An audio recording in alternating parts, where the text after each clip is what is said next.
सीतानाथ समारंभां श्रीरामानंदार्य मध्यमां अस्मदाचार्य पर्यंतां वंदे गुरु परंपराम।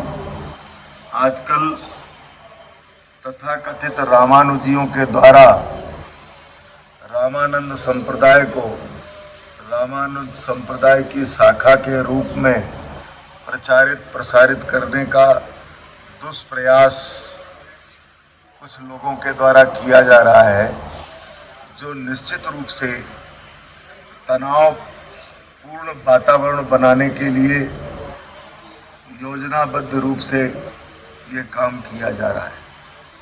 सन 1921 में उज्जैन के कुंभ में चारों संप्रदाय के वैष्णव की सभा में शास्त्रार्थ के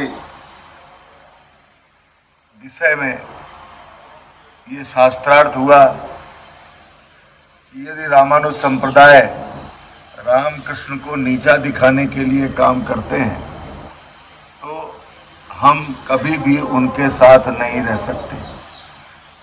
उस समय ये प्रमाण सभा में प्रस्तुत किया गया कि राम मंत्र को क्षुद्र फलदातृत्व, कृष्ण मंत्र को क्षुद्र फलदातृत्व सिद्ध किया गया तथा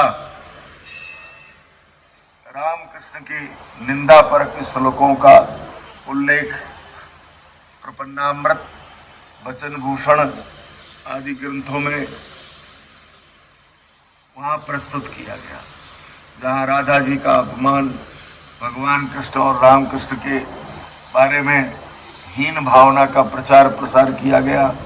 और उसी दिन से रामानुज संप्रदाय को सदैव के लिए शाही स्नान से वंचित कर दिया गया।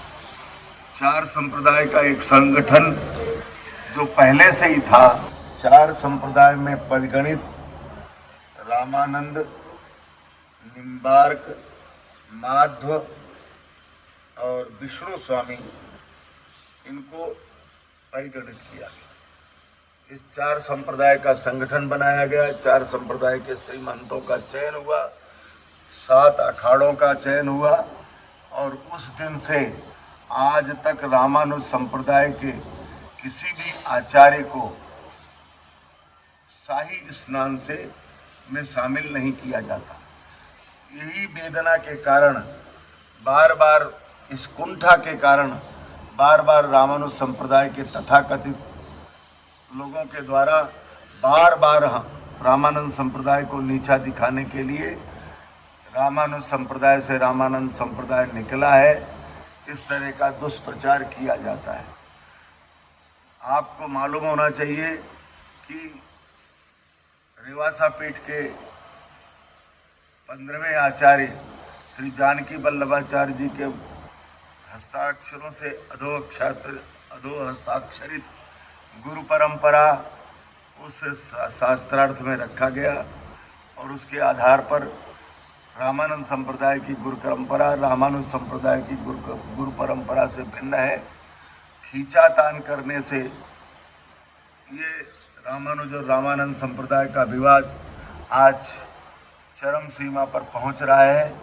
ये निश्चित रूप से पुनः 1921 के समय जो वैमनस्य पैदा हुआ था, कितने संतों की नृशंस हत्याएं हुई थी, उस वायुमंडल को पुनः निर्माण नहीं किया जाए, इसलिए मैं उनसे आग्रह करता हूं कि कृपा करके अपने संप्रदाय का संपोषण करें, अपने संप्रदाय के आचार्यों का, अपने संप्रदाय के इष्ट की खूब जितनी प्रशंसा करना हो करें, किंतु दूसरे के इष्ट को, दूसरे के संप्रदाय के आचार्यों को निंदा करने का दुष्प्रयास नहीं करें।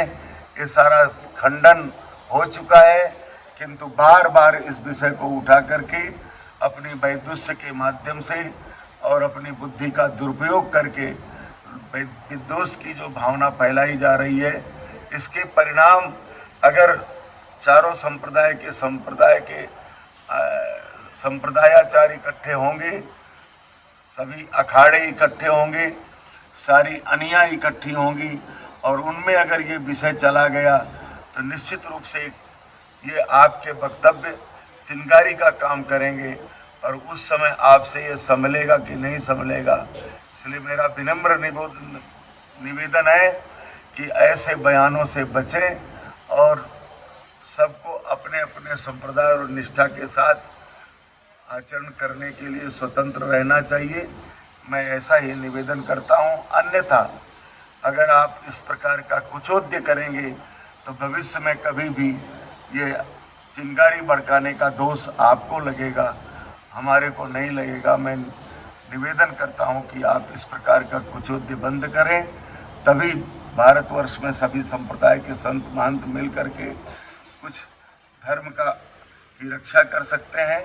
अन्यथा आपसी विवादों में उलझ करके निश्चित रूप से जो पहले घटनाएं हुई थी उस घटनाओं के युग में आप ले जाएंगे। जिन अपराधों के कारण आपको शाही स्नान से वंचित किया गया, आगे चल करके और कौन सी वंचनाओं का सामना करना पड़ेगा, ये आपका विषय है। मेरे निवेदन को आप समझें और समझ करके एक बार फिर रामानंद संप्रदाय की शक्ति को चैलेंज न देने का साहस न करें, अन्यथा बड़ा विषम परिस्थिति बन जाएगी। जय श्री राम।